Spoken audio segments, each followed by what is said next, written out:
नमस्कार मित्रांनो, मी आहे आता गिरगाव चौपाटी मरीन ड्राईव्ह या ठिकाणी आहे मित्रांनो. जे मी ऑफिसर झालो तेव्हा हे माझं पहिलं पोलीस स्टेशन होतं आणि तर मला आता भरपूर विचारणा होत आहे की पत्रकार आणि काही नामांकित प्रतिष्ठित व्यक्तींचे मला फोन यायला लागले आहेत. ते विचारतात की तुमची नेमकी मागणी काय आहे.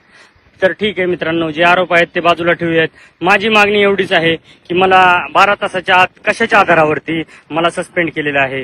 त्यात पहिला मुद्दा आहे की तुम्ही परमिशन न घेता बाहेर राज्यात तपासायला गेलात 2 कॉन्स्टेबल घेऊन. असं होऊ शकत नाही मित्रांनो. माझ्याकडे माझ्या व्हॉट्सअपवरती आता सुद्धा परमिशनचं लेटर आहे आणि परमिशन घेऊनच जात असतो. स्टेशन डायरीला एंट्री करूनच जात असतो. प्रत्येक ठिकाणी गेल्यानंतर सुद्धा आम्ही स्टेशन डायरी बनवत असतो आणि त्या ठिकाणी नोंद घेऊन तशी पोलीस मदत घेऊनच पुढे जात असतो आम्ही मित्रांनो.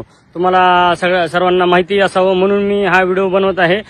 ठीक आहे, तर माझा ही जे सर्व मला 12 तासात का सस्पेंड केलं. मुकेश नहाटा आणि रिषभ मुकेश नहाटा जो 5 लाख रुपये घेऊन पळून गेला संशयित आरोपीकडून, रिषभ मुकेश नहाटा बरोबर, आणि निखिल गुप्ता सर आणि मुकेश नहाटा आणि सुरतचे सीपी गेहलोत साहेब यांचे लोकेशन सॉरी नाही कॉल डिटेल रेकॉर्ड, किती वेळा कॉल झाले त्यांचे. आणि मुकेश नहाटा यांनी मला सस्पेंड करण्यासाठी, कारण त्यांच्या बायकोची इच्छा होती की मला सस्पेंड करावं 12 तासाच्या आत, त्याप्रमाणे झालेले आहे मित्रांनो. आणि त्यांचे किती कॉल डिटेल आहेत एकमेकांशी. आणि हे मला फक्त पहिला मुद्दा हा आहे. आणि दुसरा मुद्दा आता मी परत येतो की ज्या प्रकारे अंबाजोगाईला असताना मी ट्रॅफिक इंचार्ज, माझ्यावर अन्याय झाला, माझा मोबाईल फोडण्यात आला, मारहाण झाली. दोन्ही वेळेस मी व्हिडिओ बनवलेले आहेत. निवडणुकीच्या वेळेस दोन्ही वेळेस मी माझ्या हातात 4 बूथ इंचार्ज होतो मी, पण त्यांचं काय चालू दिलं नाही. त्यामुळे त्यांनी मला इमोशनल ब्लॅकमेल हा शब्द तुम्ही ऐकला असेल, पण त्यांनी मला इमोशनल किडनॅपिंग केलं होतं. आणि त्या दिवशीचं माझं लोकेशन बघायला सांगा ना, चौकशी करायला सांगा, येईल सगळं. आणि मला ड्युटीच दिली नाही त्या दिवशी. एवढा बंदोबस्त कमी असताना मला का नाही ड्युटी दिली परळीमध्ये. परळी सारखा एवढा मतदारसंघ मित्रांनो, त्या ठिकाणी मला ड्युटी नाही दिली, मला आराम दिला. आणि 12 वाजता मला जेवणाच्या बहाण्याने नेऊन बार्शी कर्मा या ठिकाणी सोडलं मित्रांनो. मला माझं लोकेशन बघा. आणि मी एका मित्राला मदत मागितली. म्हणजे बीड जिल्ह्यामध्ये कुठल्या प्रकारची दहशत आहे. मागे जितेंद्र आव्हाड बोलले होते की एक अधिकारी गायब आहे. खरंच मित्रांनो, त्या ठिकाणाहून एक अधिकारी 20 वर्षापासून गायब आहे. त्या अधिकाऱ्याचं नाव आणि हे सगळे पुरावे सुद्धा आज मी जमा करू शकतो. आता नाहीत पण आहेत जमा. कोणता अधिकारी आहे आणि कुणी केलेलं आहे ते आणि कशा प्रकारे केलेलं आहे ते सुद्धा पुरावे मी गोळा करू शकतो मित्रांनो. ठीक आहे, हा विषय राहिला बाजूला.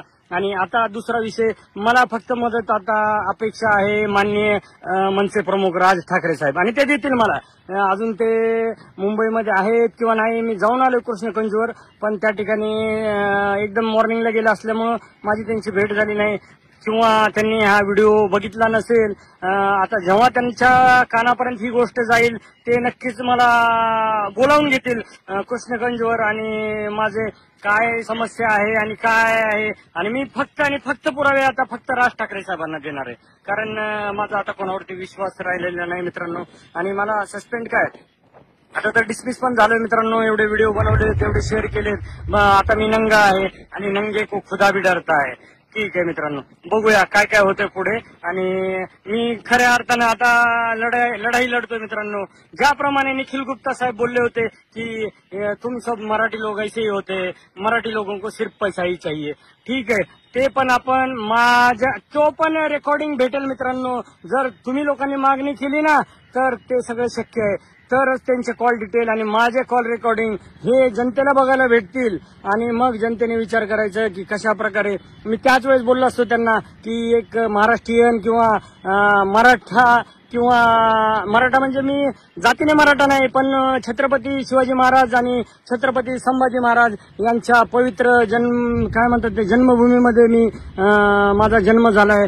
तर ते मराठा एक तो मारता है आणि कसं तरी डायलॉग आहे, जाऊ द्या मित्रांनो. तर त्याप्रमाणे मला फक्त राजसाहेबच मदत करतील आता. आणि मी मुंबईमध्ये आहे मित्रांनो, 2-3 दिवस आहे. बघूया आता काय होतंय. तुम्ही सपोर्ट करा. खूप लोकांनी सपोर्ट केलाय. अख्ख्या महाराष्ट्रातील मराठ्यांनी मला खूप सपोर्ट केलेला आहे. पण काही लोक मला जाणून बुजून मला कमेंट्स वगैरे करतायत, ते शोधले पाहिजेत आणि मला सपोर्ट करा फक्त. बघा मग काय काय होतं. महाराष्ट्रामध्ये नाही जर भूकंप घडवला आणि परळीची परत जर विधानसभा निवडणूक जर परत नाही झाली तर मित्रांनो माझं नाव याद राखा, PSI रणजित रेड्डी. चला, जय हिंद मित्रांनो. धनंजय मुंडे यांच्या अडचणीत वाढ होण्याची शक्यता. विधानसभेवेळी परळीत काय घडलं?